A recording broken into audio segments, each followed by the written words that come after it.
खासदार डॉक्टर श्रीकांत शिंदेंचा 5 आणि 6 जूनला खान्देशमध्ये शिवसंवाद दौरा. नंदुरबार, धुळे, जळगावमधील 19 विधानसभा मतदारसंघांचा घेणार आढावा.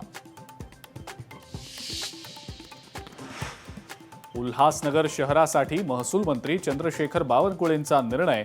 2011 सालपूर्वीच्या सर्व घरांना सनद दिल्यावर मिळणार मालकी हक्क. उल्हासनगर शहरातल्या 2 लाख नागरिकांना होणार फायदा.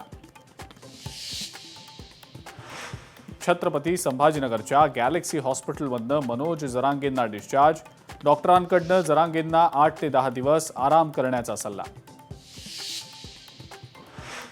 काँग्रेसचे ज्येष्ठ नेते अनंतराव थोपटे यांचं निधन. वयाच्या 93व्या वर्षी घेतला अखेरचा श्वास. पुण्यातल्या दीनानाथ मंगेशकर रुग्णालयात झालं निधन. पिंपरी चिंचवडमध्ये अवैध गॅस रिफिलिंग रॅकेटवर कारवाई. पोलिसांकडून तब्बल 251 सिलेंडर्स जप्त. एकूण 9,71,000चा मुद्देमाल जप्त. नवी मुंबई पालिकेच्या कारभाराचा मनसेकडून पंचनामा. पाणी, स्वच्छता आणि आरोग्य व्यवस्थेवर गंभीर प्रश्नचिन्ह. समस्यांवर तातडीनं उपाययोजना करण्याच्या मनसेच्या सूचना.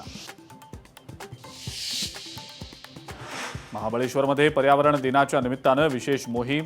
मिनी काश्मीर प्लास्टिक मुक्त करण्याचा संकल्प. सातारा वन विभागाच्या पुढाकारातनं मोहीम सुरू. चिपळूणमधल्या कामठे ग्रामीण रुग्णालयातल्या महिला डॉक्टर एसीबीच्या जाळ्यात.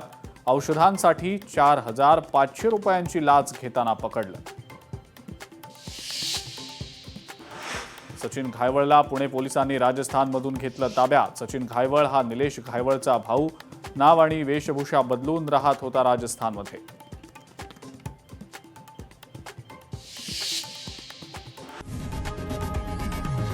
लोकशाही मराठी ऐका, पहा, जागरूक रहा.